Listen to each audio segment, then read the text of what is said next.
Charlie Kirk was shot. And they thought he was dead because it was so horrific, you know. And I said, Dad, you got, and it was like, I just told these people, get out, just go, you got it. This is the worst thing. This was so bad for our country. But sometimes out of really bad things, things can happen that can be good.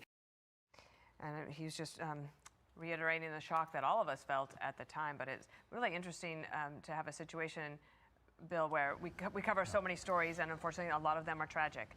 Very few of them have personal connections. Very rare to have a very personal connection to the commander-in-chief. No question about that, and to his family as well. And J.D. Vance, the vice president who escorted the casket onto Air Force Two yesterday late afternoon back to Phoenix, Arizona.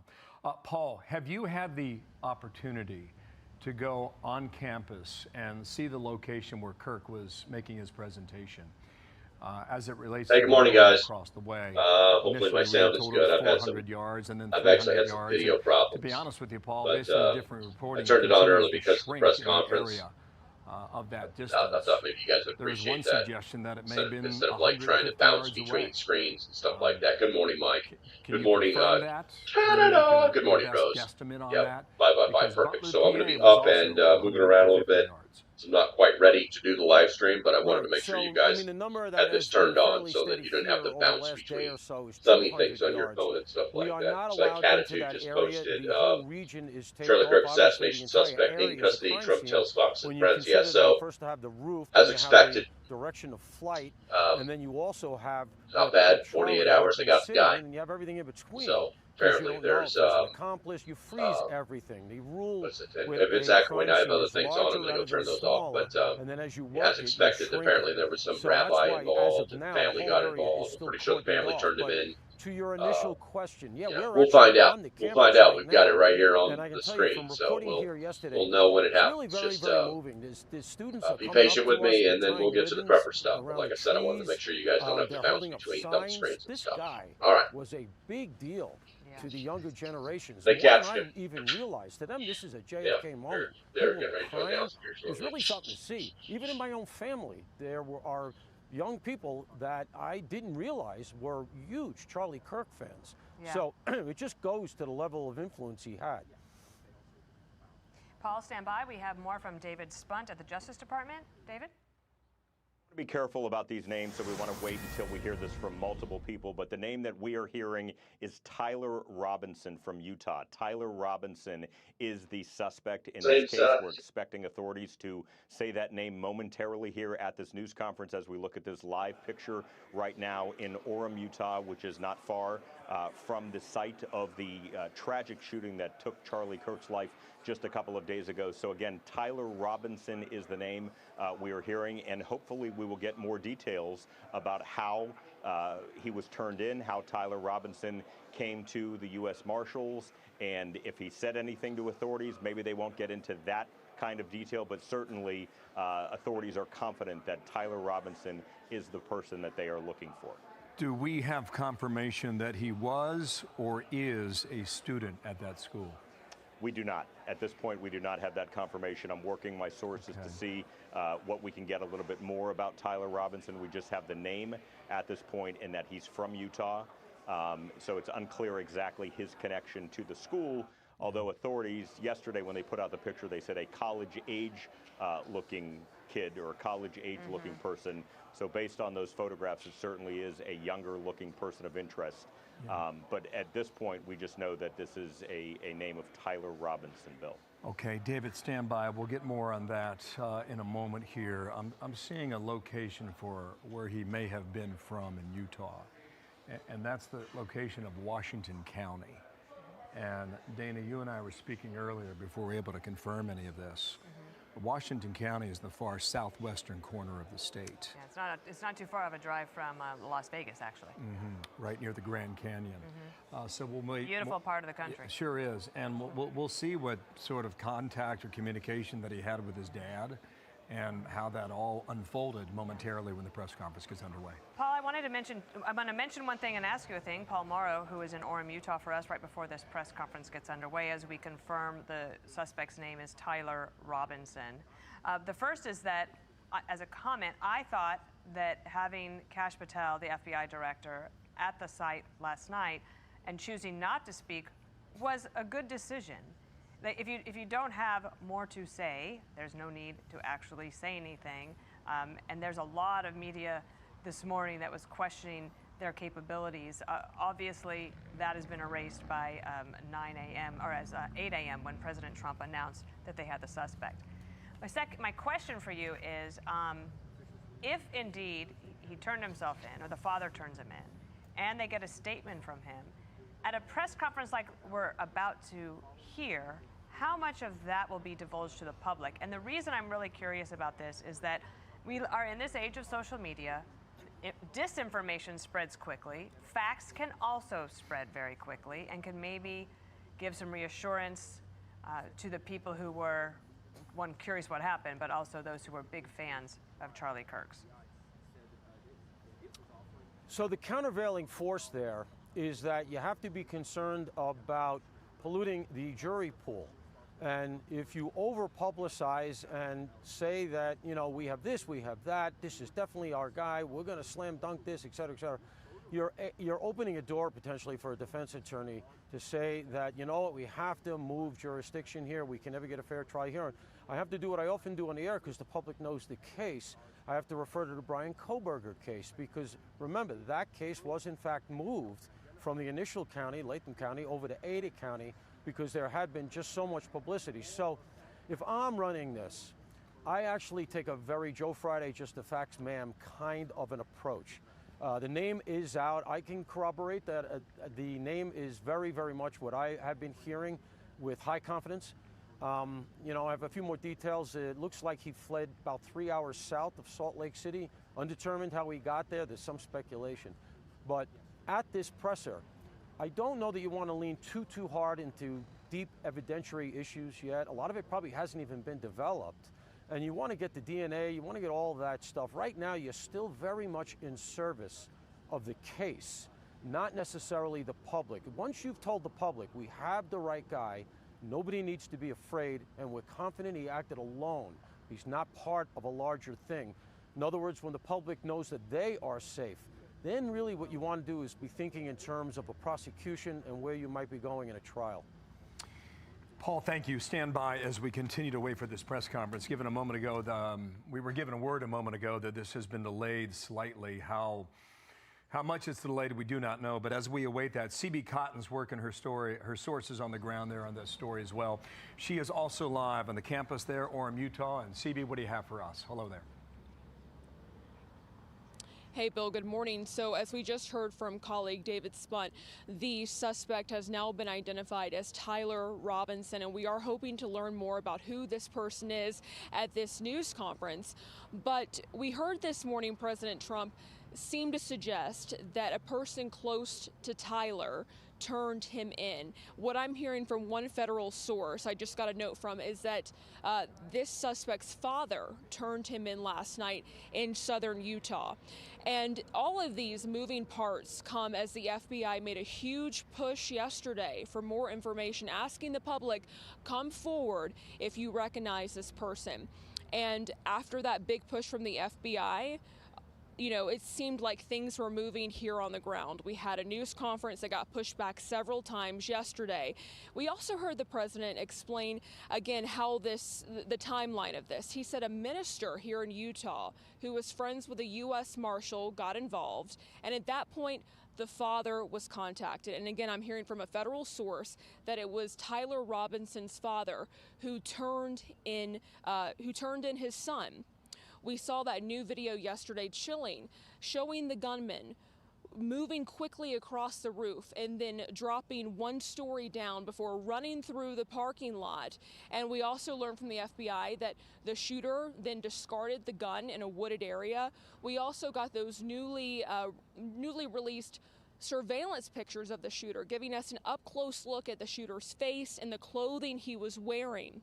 And now the major development today is waiting to hear more and learn more about who Tyler Robinson is, what's his background, and what was the planning that he presumably did to take that fatal shot towards Charlie Kirk, who was speaking to a crowd of about 3,000 supporters here on this campus. Bill, I want to send it back over to you. Thank you, CB. Stand by for more from you and others there in Utah. CB Cotton. Dana? Daniel Linsky is a former Boston police superintendent, and he was a police chief during the Boston Marathon bombing. And earlier this morning, before we knew that President Trump was going to be able to tell us that they had found the suspect, I was so excited to talk to you because you know what it's like. Hey, Grumpy, good to see you, bro. Try to find suspects, and then they haven't. there I was, and then at the end of the world, and suddenly I remember that LocalPrepper said, "That's how I survived." But it's coming soon. Well, this is great for all involved. People know that they're safe That's now. hilarious. And if the information is true that no one else was for those of you involved that are just dropping in, I turned this on so that you guys wouldn't have to go back and forth between this before the live stream started at 10. Why they did it. We'll see what happens. Damn it, I left something over there.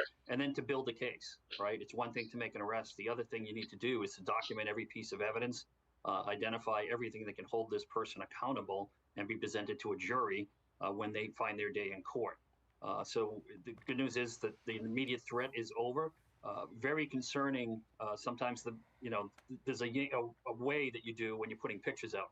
If you put the picture out and it appears to have happened here, a family member recognized and did the right thing and turned them in, that's great. But once the subject is aware that their picture is out, they can start to take action to change their appearance. They maybe determine that now that I can't hide anymore, they're going to engage in more violence. So I was a little worried about additional violence going on here. Happy that this individual is in custody and that violence from this individual is no longer going to occur as this case plays out. Daniel, just a general observation. What did you make of the pattern by which they gave the public information for the past day and a half? Yeah, there's always the fog of war, right? So the initial arrest, just like we had in Boston, misinformation. And as an incident commander, we've had several, active shooter reports across the country that have turned out not to be true in the past couple of days as well. So you have to identify exactly what you know and what you don't know. And not what somebody heard from somebody else, but what they actually saw and did. And, I think there was some stutter steps up front with misinformation about subjects in custody and not in custody. I was a little surprised that as much information went out about the forensics, that they had a footprint, that they had palm prints. Putting that information out can, help a bad guy destroy evidence, right? So if I was going to wear the same sneakers and not change them, but now I know my footprint is there, I'm going to ditch those sneakers and get rid of them. Yeah, interesting. We've seen people try and alter their fingerprints as well. Yeah. I think the no comment last night was when you're on the case, sometimes you need to let the public know. I think that was considered the father a hero for putting right ahead of himself. So they said that it was his dad who turned him in? They always can have more than one was helpful. But not putting all your details out if you don't have to. That also allows you to have witnesses that can provide information. You can verify their credibility because they know details that only the investigators know that aren't out there. Yeah, all makes sense. Thank you, Daniel. Yeah. That would be in Boston. Be a difficult thing to do. It would be a difficult thing to do. Assistant director, he was with us earlier and here now again. I think there is going to be a lot of questions, inevitably, sir, about the weapon. And I know that you talked about it a little bit earlier with Bill, but could you just reiterate for everybody what you think they might be able to tell us about this weapon that was used in this case? And as you said, it might have had multiple owners. Yeah, absolutely. Interesting deal with the weapon. It really kind of harkens back to the Kennedy assassination. And what I mean by that is it appears that this is actually a World War II era surplus rifle. So from some of the pictures that have been leaked out, it looks like it's a modern rifle because it's in a black plastic stock. But it was described in some other documents as a Mauser style rifle, which is actually really 100-year-old design. So that makes it really challenging when you're dealing with a rifle that's that old, because it's not the kind of thing that the thing is, you can buy a modern Mauser 30-06, no problem. So Griffith says the American like Thinker that, had a great piece yesterday, titled like Mauser in or the Mauser praise style of rifle divisiveness. are Highly imported recommended every year to the everyone United States, read it, literally and in the it sums hundreds up of where we thousands. are or should And when be importers precisely. bring those weapons back in, we have a lot of required deep under thinkers that federal are coming law out of to make certain out of the markings. woodwork They right have to now. list Hopefully, the I'm name not of the too loud. Let company, me the city, and the mute that state. real So quick. We have a lot of really deep thinkers that are kind of coming out of the woodwork right now. People that we would normally not even pay attention to or listen to, or whatever. Um, you know, I try to stay at least like one step back from all of this stuff because it's very emotionally charged. Everything about this situation says everything about how how bad people can be. I'm number 3 because I don't try as hard, so that makes you deterred. Actually, it was who was it? I think Alrighty then was number 1, Rose was number 2, and Debbie was deterred. And I even said, I think I said good morning to Mike. We got Catitude, Rose, we got Grumpy in the house, and like 7 other people that haven't rogered up yet. I'm at work. I don't want to hear about your work. I want you to post, damn it. Yeah, but it's so emotionally charged. I don't know if you guys saw it or not. I think I can bring it up here. The fun by while we're waiting for this to happen. Um, the X. Let's go to X. So that's had to take a couple of minutes to put it together. But if you guys don't know who Tom McDonald is, he is he's a rapper slash he does some hardcore stuff. But Tom McDonald is pretty much loved in the centrist community for just saying this is un-American. You know what I'm saying? And so I was very taken aback when I saw the numbers that I saw. He just made this song, Charlie. All of the proceeds for that song will go to his family.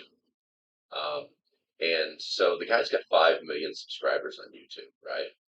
And he's got 30,000 thumbs up and 7,000 thumbs down. And I just thought to myself that this was so. So I actually made this morning. I was a little motivated.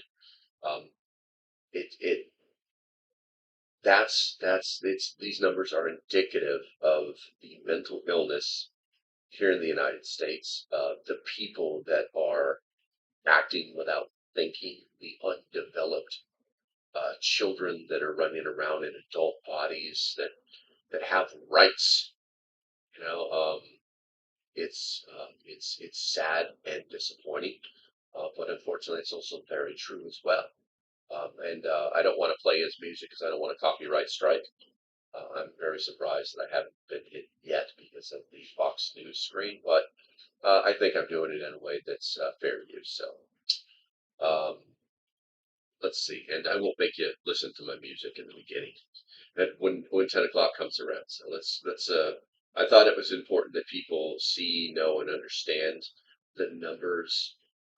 This is also indicative of like the percentage of Americans that were kind of like guiding the country over the last 4 years before Trump's second go around. So it's scary and sad all at the same time. Okay, so nothing yet. Nothing yet. Let me turn that sound on because like right now I'm probably kind of boring. Let's see here. Because the dad, if true, would have a direct line to someone who was in authority. Paul, stand by. Thank you for that. We want to get back to David Spunt for an update, and maybe we can. Oh yeah, no, they'll definitely request a change of venue, and they'll get it. Yeah, but we're it's wondering not what going the to holdup matter. is too. This This is was a supposed to be at national 9 event. o'clock, but obviously everybody wants to get every bit of information in a row They're going to before scream they that come they're out not able to in get front a of the fair cameras to make sure trial, that and the judge is everything going is to be like, "Are you completely serious?" sealed tight here as far as information is concerned. So I suspect that we will learn the name, which is a name that we've heard from 3 law enforcement sources that are talking to Jackie Heinrich and myself. Tyler Robinson, who's from Utah. We don't have any other details And he was about carrying Tyler his phone, the Robinson giant at this phone in his point, front other pocket. than Just to say that name is the name that we're being told by these people being briefed on this investigation.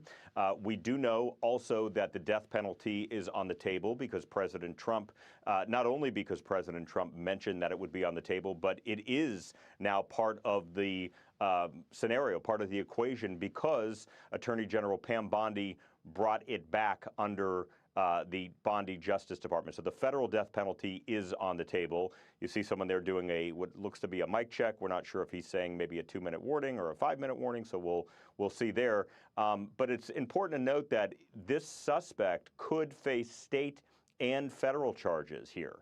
We don't know what those charges would be, so I don't want to get ahead of my skis and try to predict what those charges would be, but there is a possibility that we would see that. It is notable, I should say, that the authorities are coming out and speaking many hours after we initially heard that someone may have been taken into custody. And this is quite a drive, as you've been talking about with Paul Morrow and other guests, to St. George area of Utah, which is really the southern part of the state. So really a lot to learn here, and we hope to learn just as much from authorities as they come out and explain how this all went down, and perhaps maybe they have some sort of confession or some sort of inkling into why. They did a pretty good spider drop out that building, all about the part that he forgot that he's not supposed to do it for more than 10 all we feet can do at this point. up, and that's how his ankle got messed up. Not get too far away. Catitude says, I don't know where they could go on this planet that no one would have heard unless they go to a democratic state where with bleeding hearts. It's not going to matter. You're watching it's us not going to matter. At home, rather. Here's the president when he described about 90 minutes ago his son Don Jr. talking about Charlie Kirk and really the impact and the significance of the life he built at a young age. Don said to me, he's sort of like a son to you. Charlie got involved like 11 years ago, I think. He started, he's a brilliant guy. He would have bigger rallies than any radical left speaker. And it was killing them because he'd have 5,000 people show up, 10,000 people show up. They'd go and they'd have 50 people, but not let you in here. No, the live chat's on, bro. He was an unbelievable talent. But he was more, it wasn't really so much a talent. He just really believed it. He had more to say on that we'll play in a moment here. But late yesterday afternoon into the evening, J.D. Vance, who was supposed to be in New York for 9/11, diverted his trip to Utah. And then he and his wife, Usha, accompanied the now widow, Erica, back to Phoenix, Arizona, which is where Turning Point was established. And Charlie Kirk, there was a clip of him saying how proud he was to have 1,000 employees. And there's a clip of him saying, people ask me, should I run for the Senate? Should I be a member of the House? And he said, I think we have much more impact with what we're doing now. It says, Brad, Catitude says, I had to close the live and go back in. Don't go through the link. Gotcha. You're watching of J.D. Vance helping to carry the casket. I'm not sure very moving. that's about, but if that's the workaround, that's the workaround. The second lady comes off of the plane yesterday, and you can see her with the widow there, Erica, with the long blonde hair, and they clasp hands and for strength and help her get down those stairs. She's going to need a lot of that. Oh my gosh, I know. For a long, long time. Robin Dreeke, retired FBI special agent, former chief of counterintelligence on behavioral analysis program, and we spoke to you this week a couple of times. Welcome. Trying to watch it on YouTube Music. That's interesting. Put 2 and 2 together in your own mind. What do you think we're about to hear? Just go through the regular YouTube app. I think we're going to. I don't think you can use. I don't think you can chat in the YouTube Music. I don't know. I've never seen that before. A lot of data points along the way that led right to him. I'm not sure if we're going to hear it because Paul Morrow did a good job of explaining that now we're really going to focus on the proper investigation so we can have a good prosecution of him. Hey, good morning, JD. I'm good to see you. What we're going to hear is that continuation of the next step of the justice system. And so thankfully we are making progress. I think they've done a phenomenal job all over the spectrum on this with coordination and communication. Okay, Robin, they have been, I would argue, meticulous in their strategy. And it may not have appeared to be that way to a lot of us in the viewing public. But they had a plan. And in my view, they sort of peeled it back like an onion. And they gave us a little bit, but they had a lot more behind the curtain. Mm-hmm. Was that your observation of how they communicated over the past 2 days? It really is, Bill, especially last night when we're watching a press conference. They were originally going to come out with a presser earlier in the day. They delayed it. Kash Patel travels out. Dan Bongino travels out. And then they're present but don't speak. They don't take questions. The governor doesn't. I found that presser to be very, very controlled, very articulate, very fluid. And to me, what happens a lot of times behind the scenes is they're going to communicate in terms not just for the public, but also for the shooter themselves.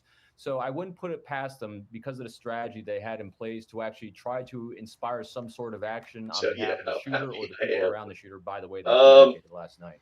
Well, Brad, try Robert, go. You know for what? joining Hold our on. coverage Let me give you a today. fresh link. And stand Maybe by that'll for help. more, okay? Because we hope to learn more momentarily, Dana. We've been pushed off about 51 minutes, but we do expect it to begin sometime. That's been a quick 51 minutes. Try- I had no try- idea what time it was until I looked Try up. that. I did want to mention one thing that I think a lot of parents are going through it now, but if you're a young person, listen to this here, and then we'll go to Paul Morrow. President Trump said he did not watch the shooting video. Listen to him here. Call 45. All right, well, as they pull that up.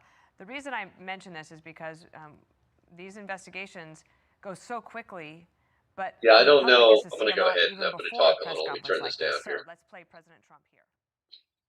Yeah, I don't know if Ben Shapiro took it over or not. I know that he has made a video where he's basically like, F you guys. We're going to keep coming to the colleges. He seems to be on point with the whole thing. But appreciate it, but I'll just be listening in. Damn it, man. What is going on with your phone, man? And Paul Morrow, you're still with us. Oh, I think 2-minute one of the warning. things that was disturbing to me was hearing from a friend the other day whose teens were watching the video over and over. And, but yeah, unfortunately, we'll start to see that. But I think I think what we have to remember is that Turning Point USA is all about getting college kids to start thinking logically instead of just getting brainwashed. So, I don't know if this will be taken a good with the bad scenario, but I don't know. It's really hard to try and, it's really hard to walk in, to just jump into the spot where this other guy was doing business, to wear his shoes and be who he is, because there's certain expectations that have to happen in order for that to make this company still continue to move forward. He has a completely different presence, a completely different way of doing things. I am not a fan of Ben Shapiro, not because of Israel, but because he's for being all incredibly intelligent, an incredibly good businessman. He presents himself as the stereotypical angry little Jewish guy, instead of just being the intelligent person that I know he is. I can see it. You know what I'm saying? Jobs today, rewire trailers. They got vandalized. Brad's showing me pictures of what he's working on today. He's got to rewire some trailers that got vandalized. They stole the wiring from 8 of our trailers. Jesus. I guess it was copper. Because they were freaking copper thieves. Copper thieves, something like that. But yeah, I would not be a fan of Shapiro taking over Turning Point USA. Would not.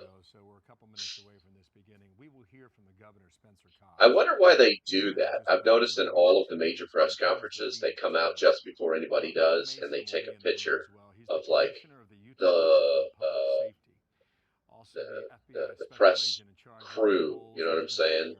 Themselves, like who is in the crowd, that kind of thing. Wonder why they do that. There's got to be a reason for it. That's smarter than we know.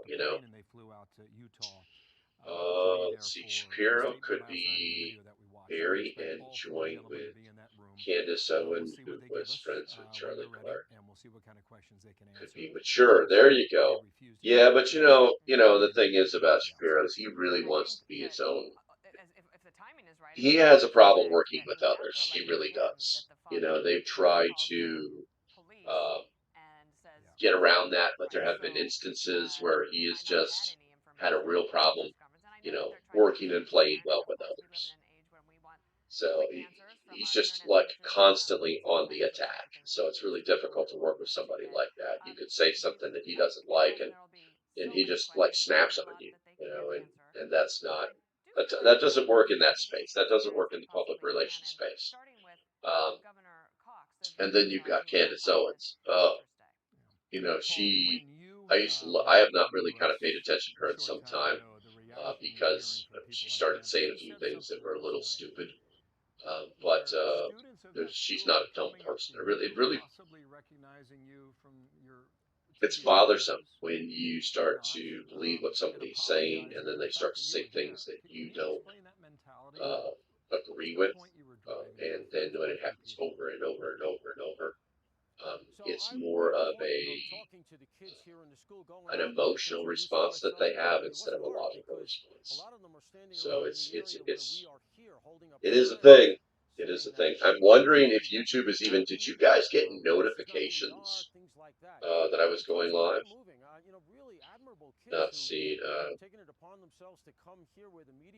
I have not seen that notification yet, so I'm wondering if they'll go out at 10 o'clock. But we're going to find out.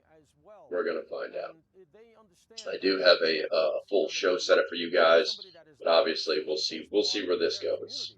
I think you guys are more interested in finding this out than listening to me run my gums. All right, let me turn the volume back up on that. Not from YouTube. Gotcha, Ian. Appreciate you, bro. And I have to tell you, in talking to them, they're sharp kids. One of those things that restores your faith. We hear so much about how our kids are uneducated these days. They can't read at grade level. These kids can read at grade level. They're very aware, they're smart, they're plugged in, but they're hurting. And I found it very moving, very touching to speak to them. There was different groups of them coming up, and I'm going to endeavor today to get more of that, because that's the real ground level stuff that you want to impart to the public.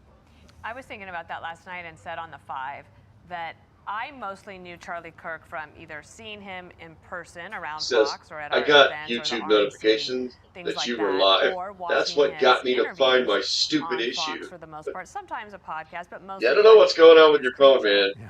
But in the last 2 days, I've been online a lot and watching more of the interactions. When somebody has a problem and I'm trying to help them, like live during a live stream, I feel like it's my fault. 99.9% of the time, or even it's high their school fault. or have recently graduated, who are so deeply affected by this because he was in their TikTok or their Instagram feeds constantly. Or YouTube. And they loved watching the interactions and his willingness to debate. And he was doing debates, Paul, that were not happening inside. I guess the real question is will he be charged? Yeah, he would go anywhere. Like, will they announce there are charges? A number of figures out there who have decided, you know what, well, I'm going to go into the campuses and I'm going to speak to these kids and I'm going to show them that they don't have to be proselytized to endlessly and just swallow it. But nobody had the influence that Charlie did. All right, Paul Morrow, you're standing by. We have a great I think it's your fault, fault. we wait for And I this ain't asking for help when you're live. No worries, bro. It ain't nothing but a thing, man. Yes. No, Coming up on 8 o'clock just in a Utah, chicken 10 wing. o'clock here in New York. Welcome as our coverage continues here. As we await the questions and the answers momentarily in Orem, Utah. We have a name, Tyler Robinson. Tyler Robinson. He is described as an individual, Rose, thank you. The amount of unhinged who was hate I turned got in over by his own 167 father views. after his It was a father bit shocking contacted even authorities for late last jaded night. old me. We had What are you pictures talking that about, were Grumpy? released What are yesterday you and talking clearly about? You put the got pressure a on the bunch of case hate and, from what? Notified A students, last video family you did or members, something etc. like that? As You our can look coverage that up continues, real Bill quick. Hemmer with Dana Perino here in New York, and we'll You'll wait for find this that press mess. conference to begin. If you are just joining us, we want to take you back 2 hours to the moment where the President of the United States, in our studios here in New York, broke this news, and it's significant when he said a suspect is in custody. I think with a high degree of certainty, we have him in custody, right? In custody. Everyone did a great job. We worked with the local police, the governor. Everybody did a great job. You know, getting somebody that you start off with absolutely nothing. So much work has been done over the last 2.5 days. You know, it's amazing, actually, when you start off with that and then all of a sudden you get lucky or talent or whatever it is. But, yeah, I think we're in great shape. Mr. President. And he's in custody. So we'll wait for how they answer those questions. And I was think it? It will come as great relief in some respects. And we to know. And we know too that there was a minister. Get the killers, involved, freedom means right, or the what unpardonable sin. I Which heard one was President it, Trump bro? say in that interview is that he had involvement with law enforcement. So you're talking about a possible police chaplain or something along those lines. And David Spunt is at the Justice Department. He can give us a reset before we go to this press conference. David? Absolutely, we'll do. And Yeah, I please got interrupt you. me I'm if it seeing it. begins, Okay. and I'll be watching Hold on a too. second. But yeah, I'm curious, Dana, to see what that relationship with the minister is, and how this turned into this person of interest turning Let's themselves make you in, famous. essentially. See what this is all about. This happened in southern Utah, St. George, Utah, which is several hours south, really on the border of Utah and Arizona. And Nevada, just kind of that southwestern corner of Utah. Hates. Several hours away. He was a man of faith and conviction. Charlie Kirk was everything that the left hates. He was a man of faith and convictions, and he lived by that faith and those convictions. He was articulate and well-reasoned. He espoused traditional marriage and raising morally upright children. He was a successful businessman. But most damnable of all by the left was the fact that he was effective. By exposing people, most notably college-age adults, to objective truths and objective facts, he was counteracting the indoctrination that they were receiving through the culture and through the not-so-hallowed halls of academia. That was unpardonable for the left. Now, the only regret that I have at this point in time is the fact that at the age of 31, myself and my generational peers did not have the faith and convictions to confront leftism the way Charlie Kirk did. Had we done that, maybe, just maybe, we would not be facing the crisis that we're facing now. But it's never too late. Yeah, good video. Good video, man. Very good video. You guys don't follow Grumpy. You guys should. It's right there on the screen. Grumpy Acres Farm. Yeah, I'm curious to see if you guys didn't know this. Listen, if you guys are all on your freaking phones all the time, right? But a lot of times people just don't know. They're starting to line up. Let me point out the 3 little dots right there. All right, looks like we need to. We'll come back to this. And Sheriff Mike Smith. We also have with us Utah DPS Commissioner Bo Mason, Lieutenant Governor Deidre Henderson, FBI Special Agent in Charge Robert Bowles, and local and federal law enforcement partners. Following the remarks today, Governor Cox, Director Patel, and Commissioner Mason will take questions. Thank you.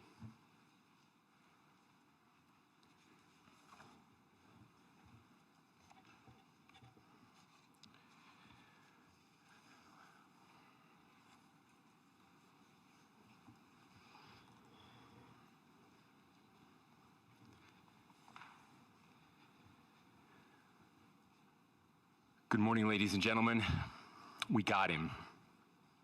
On the evening of September 11th, a family member of Tyler Robinson reached out to a family friend who contacted the Washington County Sheriff's Office with information that Robinson had confessed to them or implied that he had committed the incident. This information was relayed to the Utah County Sheriff's Office and scene investigators at Utah Valley University. This information was also conveyed to the FBI. Investigators reviewed additional video footage from UVU surveillance and identified Robinson arriving on UVU campus in a gray Dodge Challenger at approximately 8:29 a.m. on September 10th, in which he is observed on video in a plain maroon t-shirt, light-colored shorts, a black hat with a white logo, and light-colored shoes. When encountered in person by investigators in Washington County on September 12th in the early morning hours, Robinson was observed in consistent clothing with those surveillance images. Investigators interviewed a family member of Robinson who stated that Robinson had become more political in recent years. The family member referenced a recent incident in which Robinson came to dinner prior to September 10th, and in the conversation with another family member, Robinson mentioned Charlie Kirk was coming to UVU. They talked about why they didn't like him and the viewpoints that he had. The family member also stated Kirk was full of hate and spreading hate. The family member also confirmed Robinson had a gray Dodge Challenger. Investigators identified an individual as the roommate of Robinson. Investigators interviewed that roommate, who stated that his roommate, referring to Robinson, made a joke on Discord. Investigators asked if he would show them the messages on Discord.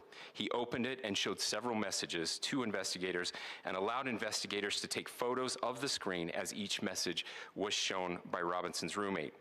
These photos consisted of various messages, including content of messages between the phone contact name Tyler with an emoji icon and Robinson's roommate's device. The content of these messages included messages affiliated with the contact Tyler, stating a need to retrieve a rifle from a drop point, leaving the rifle in a bush, messages related to visually watching the area where a rifle was left, and a message referring to having left the rifle wrapped in a towel. The messages also refer to engraving bullets and a mention of a scope and the rifle being unique. Messages from the contact Tyler also mentioned that he had changed outfits. I know there has been speculation as well as to the writing on those casings, those bullet casings, and I believe we have that as well. And I will share that with you now. So the area north of Campus Drive Road where the suspect crossed over, you saw some of that in the video that we released last night, consists of a grassy area with trees on the edge of the UVU campus. Investigators discovered a bolt-action rifle wrapped in a dark-colored towel. The rifle was determined to be a Mauser Model 98 30-06 caliber bolt-action rifle. The rifle had a scope mounted on top of it. Investigators noted inscriptions that had been engraved on casings found with the rifle. Inscriptions on a fired casing read, "Notices, bulges, capital O-W-O, what's this, question mark." Inscriptions on the 3 unfired casings read, "Hey fascist, exclamation point, catch, exclamation point." Up arrow symbol, right arrow, and symbol, and 3 down arrow symbols. A second unfired casing read, "Oh Bella Chow, Bella Chow, Bella Chow, Chow Chow." And a third unfired casing read, "If you read this, you are gay, LMAO." We are indebted to law enforcement across the state who has worked seamlessly together, local law enforcement, state law enforcement, and our federal partners with the Federal Bureau of Investigation. We're grateful for everyone who worked together in such a short amount of time to find this person and to bring justice. I want to thank the public who has been so engaged, reviewing videos, helping us with sending in tips, and helping us get to this point. I want to thank the family members of Tyler Robinson who did the right thing in this case and were able to bring him into to law enforcement as well. I especially want to thank the family of Charlie Kirk, Erica, Charlie's parents, his children. I want us to be thinking of them as we bring justice in this case. They will be involved in that justice. We will be working very closely with them as we move through this process as well. This is a very sad day for our country, a terrible day for the state of Utah. But I'm grateful that at this moment we have an opportunity to bring closure to this very dark chapter in our nation's history. With that, I will now turn the microphone over to the Director of the FBI, Kash Patel.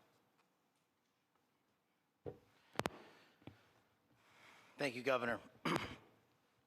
This is right now as I see all these pictures of this kid. When it comes to law enforcement, the security cameras, things like that, gray man doesn't work. Doesn't really matter. what happens when you let good cops be cops.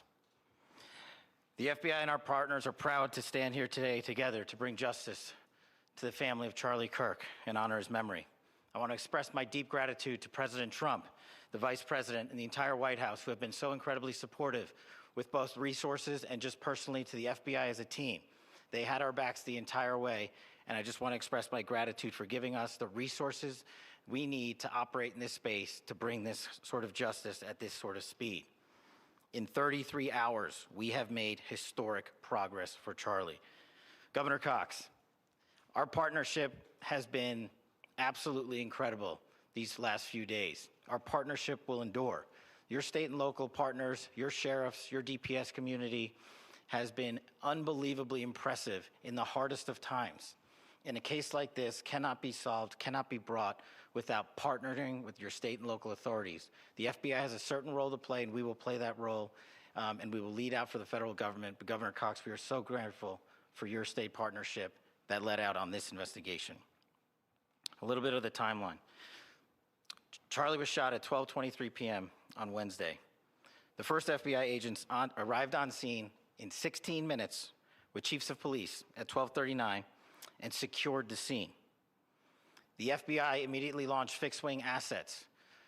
We utilized these assets to transport personnel, specialty technicians, hostage rescue teams. We also utilized these assets to go back and forth from the East Coast and here in Utah to transport forensic evidence and other evidence that will be analyzed and is being analyzed at our FBI laboratories in Quantico and other laboratories, including the ATF. At my direction, the FBI released the first set of FBI photos of the suspect at 10 a.m. local time on 9/11. Then, shortly thereafter, the FBI reward of $100,000 was released at 10:45 a.m. local. Myself and Deputy Director Bongino arrived on the scene at approximately 5:30 p.m. on 9/11. The governor led a press conference last night at approximately 8 p.m., where at my direction, the FBI released a never-before-seen video of the suspect. We also released new images to the public of the suspect. And just last night, the suspect was taken into custody at 10 p.m. local time.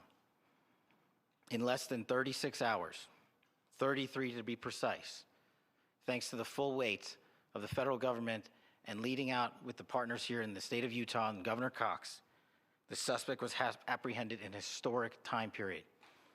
And I want to highlight what Governor Cox said. This would not have been possible without you, the media, and you, the public. That's why we went so public, so fast, and we're so transparent, and we're committed to that transparency. The crime scene, just a little bit there. It is a large crime scene. State and local authorities, along with federal authorities, processed that crime scene quickly. And I even had the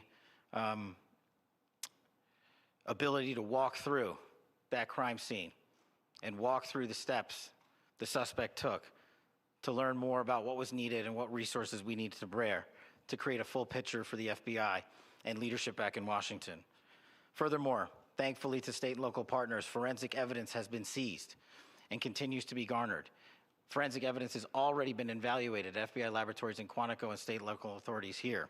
We will continue to process evidence as we see it, as we collect it, and we will continue to deliver to Governor Cox and his team. Last night, we had a total of approximately 7,000 leads. As of this morning, thanks to your great work, we have over 11,000 leads that were called in to the FBI. And we are running out every single lead that we can. Every one of those leads will be run out. The arrest is a testament to the dedication of good law enforcement being great and partnerships in law enforcement, which I've tried to highlight as my tenure as the director of the FBI. There is no better relationship for law enforcement than the FBI to partner with state and local authorities, and you've seen it here in these last few days. The FBI Salt Lake field office, along with our offices in LA, Phoenix, Denver, San Antonio, Las Vegas, Pittsburgh, Buffalo, our headquarters component in Quantico, all participate in the FBI.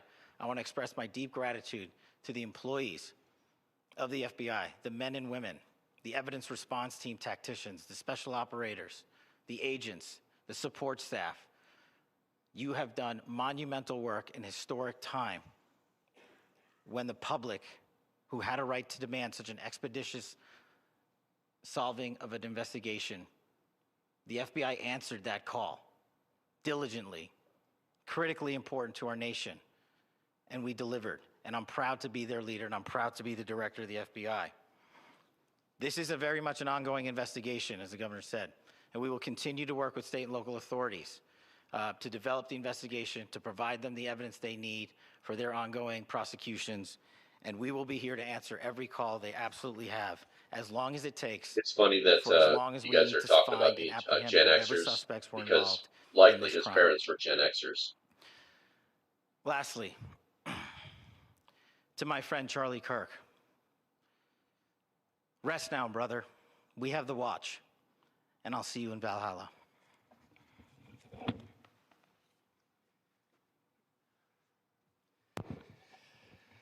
Thank you, and good morning. I would just like to take a few minutes as the sheriff to express my gratitude for everybody who has played a part in this investigation. As you know, it's been a vast, a complicated, and a very, very fast-paced investigation. You're looking at people standing up here who are running on, if they got an hour's sleep in the last couple of days, they're probably lucky. It has been very taxing. It has been so impressive, speaking on behalf of the local law enforcement, to see the cooperation that we've seen in this type of case. Across the state, sheriffs, chiefs, our state partners have stepped up and have come to the call on anything that we needed. Our county chiefs have been phenomenal. Our Utah County Attorney, Jeff Gray, who's standing up here with us, has been phenomenal in leading us through this investigation.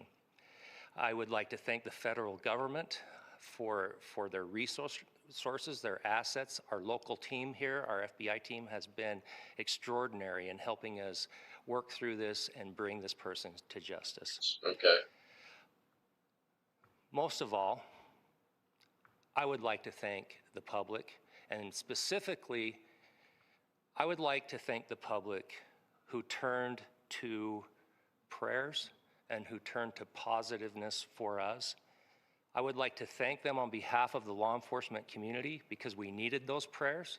That's what we needed to get through this. We needed your support, and you gave it to us. We needed your patience, and you gave it to us.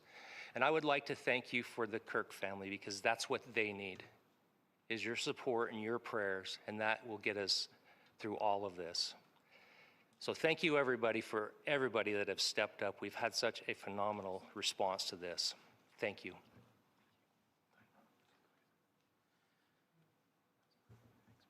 I also want to give a special thanks to the Attorney General and the Department of Justice. Their unwavering support and their commitment to justice is shown true here.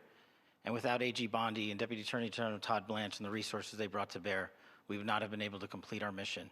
And I just want to say special thanks. It's an honor to be a part of the Department of Justice. Thank you again to our incredible law enforcement team who has worked so hard.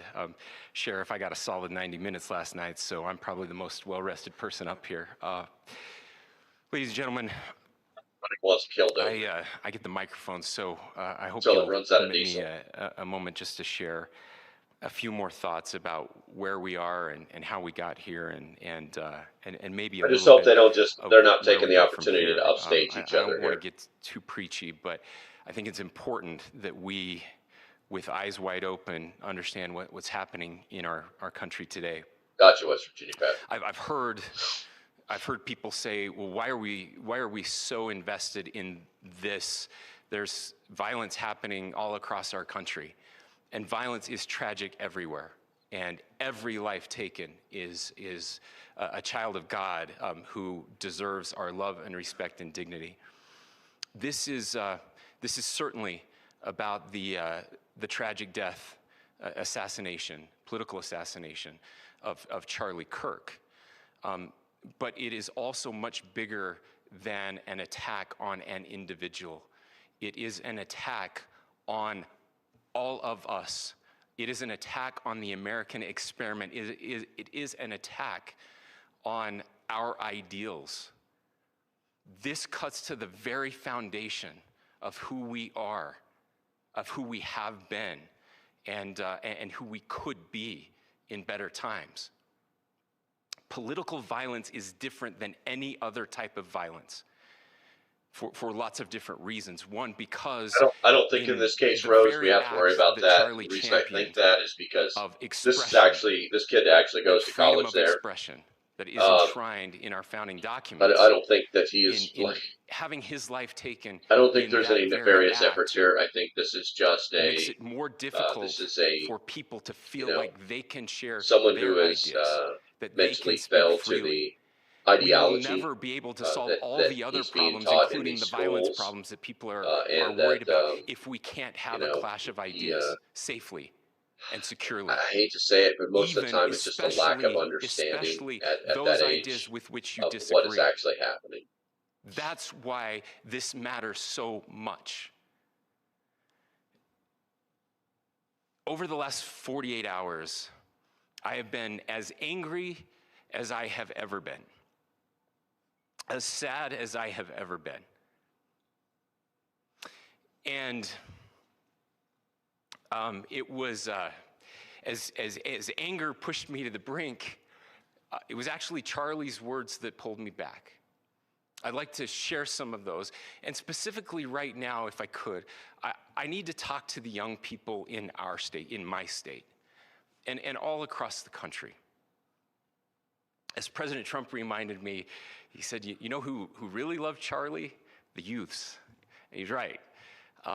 Young people loved Charlie, and young people hated Charlie. And Charlie went into those places anyway. And these are the words that have helped me. Charlie said, when people stop talking, that's when you get violence. He said, the weak can never forgive. Forgiveness is the attribute of the strong. The only way out of the labyrinth of suffering is to forgive. Welcome without judgment, love without condition, forgive without limit. He said, always forgive your enemies. Nothing annoys them so much. A few months ago, I referenced this last night, Charlie posted to social media, when things are moving very fast and people are losing their minds, it's important to stay grounded. Turn off your phone, read scripture, spend time with friends, and remember, internet fury is not real life. It's going to be okay. He again said, when you stop having a human connection with someone you disagree with, it becomes a lot easier to commit violence. He said, what we as a culture have to get back to is being able to have a reasonable agreement, where violence is not an option.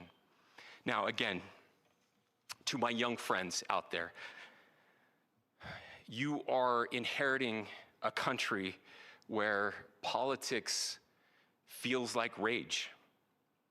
It feels like rage is the only option. But through those words, we have a reminder that we can choose a different path.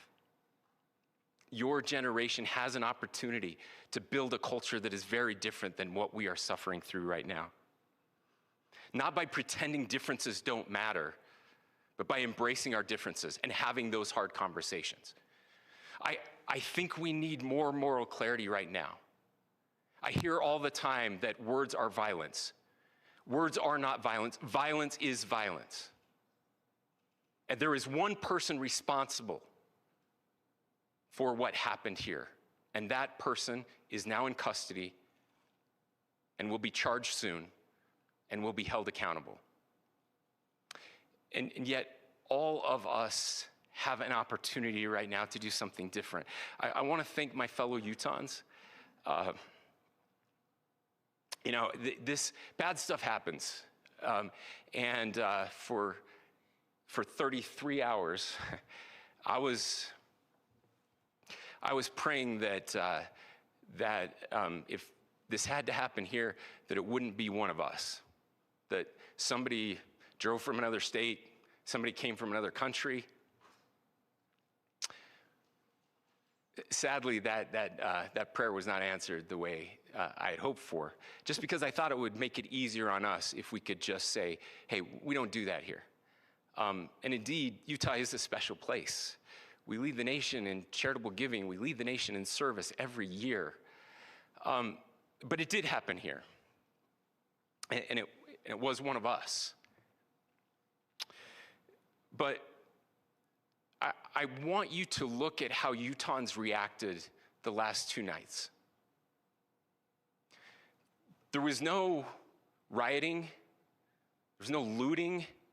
There were no cars set on fire. There was no violence. There were vigils and prayers and people coming together to share the humanity. And that, ladies and gentlemen, I believe is the answer to this. We can return violence with violence. Got shut down. And we just got shut down. I don't know that I could find another one. Let me I'll take one crack at it, and then we'll just have to start talking about stuff. So All of us to please, there we go. Please follow what Charlie taught me. Italians always follow good for you. I'll just conclude with with words I share often from a friend and author, Yuval Levin, who was asked if he was optimistic about our country, and he said, "I'm not optimistic." He said, "I hate optimism." Like, that sounds bad. But he said, optimism is a vice. It's this idea that good things are just going to happen. And he said, in the history of the world, good things have never just happened. He says, I'm not optimistic, but I am hopeful. And hope is the virtue that sits between the vices of optimism and pessimism. Hope is the idea that good things are going to happen because we can make them so. I still believe in our country, and I know Charlie Kirk believed in our country. I still believe that there is more good among us than evil, and I still believe that we can change the course of history. I'm hopeful because Americans can make it so. Ladies and gentlemen, we're happy to answer any questions you might have. Governor, can you please speak to whether the suspect is speaking with authorities and his demeanor, Tyler Robinson, when he turned himself in? I cannot speak to that right now. What's up, Nick? Good to see you, bro.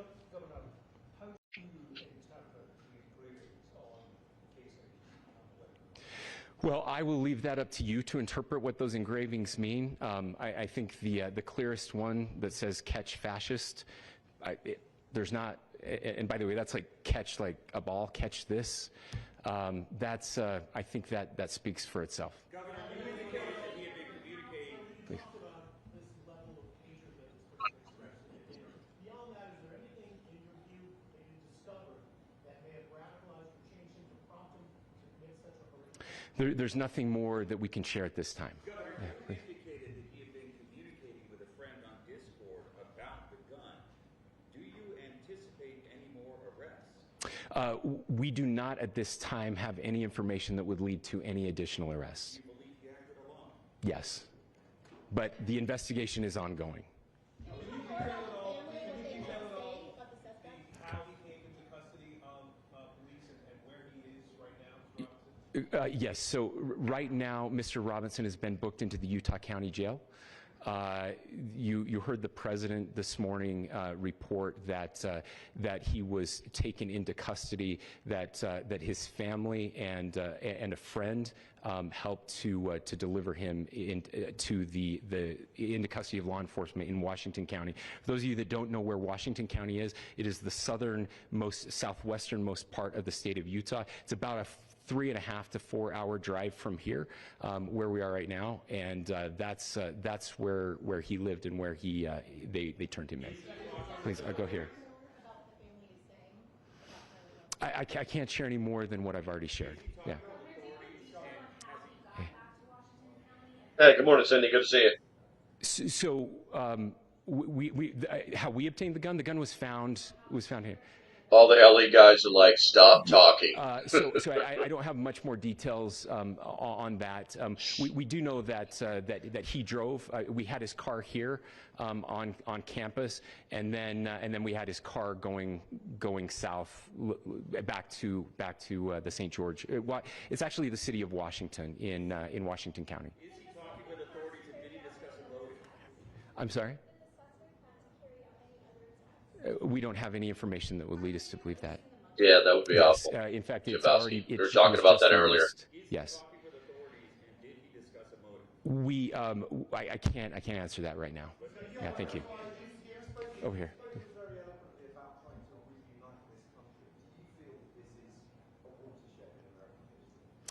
I absolutely believe that this is a watershed in American history. Yes. The question is, what kind of watershed? And that chapter remains to be written. Is this the end of a dark chapter in our history, or the beginning of a darker chapter in our history? We've look. I mean, if you look I don't know what you're talking about, Catitude. True political assassinations in this country of someone of this stature, this feels a lot like the late '60s. You think it's the reward money, $100,000 on camera? I don't know. In all of our they hands put a lot of stipulations on rewards. We are not wired as human beings. Biologically, historically, we have not evolved Sorry, Joe Friday. Just the facts, man. We are capable of processing those types of violent imagery. And by the way, we've seen another one with a gruesome stabbing very recently that went viral. This is not good for us. It is not good to consume. Social media is a cancer. 100K is 100K. And I would encourage. Son, I love you, but 100K is 100K. Turn off, touch. I don't know about that. Hug a family member. That's go out and do tricky. good I in your mean, community.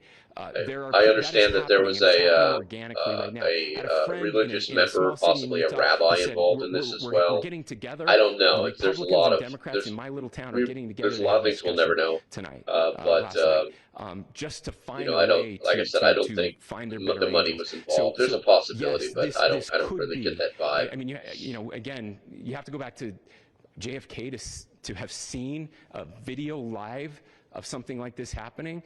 I wasn't born until 1975, but I know that things were really dark in the late 60s. Sorry to some of you. I know some of you were there, but gotcha. This is our moment. Brad is saying on Discord, I think if they have 100% proof and no way of denying it, it was anyone else, then I think they should reuse the firing squad in front of the White House. Right here. That would kind of, I think that kind of sullies the White House. You know what I'm saying? Sure. Says we're a hanging tree now. We're not going down that road. That's not the way this country is rolling, man. But we need more of that so people can see actual proof of it happening and can see the consequences of their actions. Yeah, I do think that. Correct. Yeah, I think that. Yes. So when he's first spotted on campus, he has different clothing on. I think another way to do that would be to on the roof. Make it federally mandate that all news services make an announcement like an obituary, show the picture, show the charges, and make it a federal requirement. Last question here. If they want to maintain their FCC license. And I mean, you're really going down a dark hole in that one. Act of cowardice to confess I don't have any father information on the and mental go illness in part. public. He was not a student here at UVU. He was living and had lived for a long time with his family in Washington County. In the southern Thank you, everyone, for I'm your sure they great work did that. In getting this information out. I'm sure they. I don't think they would come out publicly like that. I know many of you aren't familiar with the process in Utah. We end up with another situation where the director of the FBI is charging saying, documents to be filed. We know Hillary's not innocent, but we've got no way of charging her because we work for her. As those charging documents are filed in preparation for a preliminary hearing it blood So money, 3 the days. So bounty we would for an anticipate then assassin that to early murder next to week catch the those person. charging Okay. documents will be filed. We will obviously be Death working. penalty, 100 The years county of attorney will be torture. working very closely Yeah, I'm with, going to go ahead with and Mr. mute Kirk's this right family here, as those or documents lower it, should I say? documents are prepared. But I think it's over. I think it's over, and we've used a lot of time. We've used a lot of time, so let's go ahead and push this button over here. There we go. And my camera's doing some weird things. That's why I look like I'm washed out, and it's, I can't even get it to zoom in and out right now. I don't know what the dealio is with it, but anyway, so I personally think that he should not get the death penalty, not because I'm averse to that, but because that would mean that for the next 30 years, the taxpayers are going to pay for all of his meals while he goes through the most lengthy and detailed appeals process there is. In many cases, death penalty appeals go all the way to the Supreme Court, and there is no fast tracking them whatsoever, because that would be it's kind of the opposite. Like when you're talking about like the government taking somebody's life legally, then if they fast track it, then there's always an argument. Um, there's always confusion. But if they let these proceedings drag out on for years, then when they do finally put somebody to death or deny their appeal, they don't have a leg to stand on legally, and I think that's where they go with that. So it says, why are people jumping to scapegoat conclusion already? Kind of sickening and disrespectful. What do you mean? What do you mean? What's up, Joe and Joe? Good to see you. What do you mean jumping to conclusions? I don't. If you're talking about us, or if you're talking about me, or if you're talking about that, it's pretty. The amount of forensic evidence that they have is pretty crazy. Already saying he isn't the guy. I don't think that's going to work out too well, when they've got DNA matching on the casings. When they ballistically match the rifle, yeah, it's going to be interesting. The boy's mugshot just looks unemotional. Well, I'm sure that there was some kind of lefty lawyer that showed up saying, "We're your lawyer," and don't say a word. So he just kind of stood there. He kind of had a look like he was being, like, I hate to say it, but like a dick. He was like getting stared at by the principal or talking to, and he's just like kind of like, yeah. Let's see, smoke shot. He refused. He's referring to other channels. Oh, I got you. Show and tell. I got you. Yeah, that's interesting. They're already saying that it's the wrong guy. That it's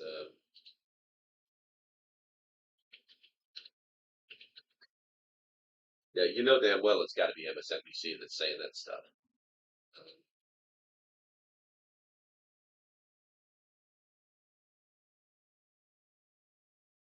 Wait, start.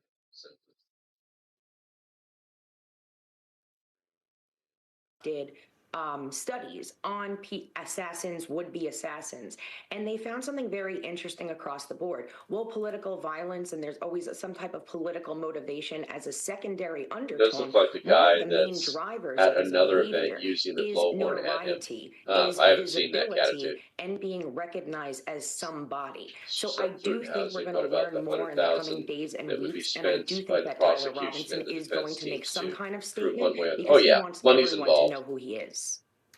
Aaron Gilchrist is standing by with us, was listening into that press conference in Utah, and our Brandy Zadrozny is also joining us as well. Aaron, we heard from the FBI Director, Kash Patel, who we know arrived on scene there in Utah last night. He was part of this press conference. What did we learn about what's next in this investigation? And talk to us more about I've seen the some director's videos role now as while part they're of a like hands-on seen it from member of another the investigative perspective, team. but the actual that footage of him Well, and we running know that across the the road, FBI that's and the actually state's security Department cam of Public footage. Safety worked closely Were together people on the watching it? There's investigation no telling. since There's this no really telling. started at a little after noon on Wednesday here local time. And so we've seen, obviously, agents and investigators from the state on scene here on campus, working the crime scene, processing the crime scene here, going up onto that I hate to make rooftop this live where stream about this. the Oh, it's suspect not. fired Can the you rifle guys even from, hear it? taking They've got measurements, this so taking that you imprints can't from like watch it. footprints Like I'm watching and this forearm dude prints stand in front of the palm prints flags and talk and apparently all as this other well stuff. there. And so the agencies have been Can you working guys even hear together, it? as you heard today, Let me see if I can nonstop, find. with very little sleep for some of these investigators since the very beginning of this. I think it really was impressive, really, as Mark Santia noted, that you got today in this briefing a lot of detail about what happened and how it happened, and even how the arrest was effectuated as well. More so than you might have expected at this point in the process. Effectively, you heard the leaders here lay out what will be the case that they make in front of a jury potentially once this goes to trial. The governor did sort of try to educate us on how the process works here in Utah. We have seen, obviously, these mugshots now. He said charges will be coming. They've not been filed yet. But last night, the governor... See what's popping up. I don't think that's going to be really breaking news. Ground there in Orem, Utah. State and local officials providing an update on the alleged shooter. Is that from Conservative TMZ? activist Charlie Kirk Theo on the was campus there of as Utah you Valley closed. University Oh, really? after taking that suspect into custody that sucks. just hours ago.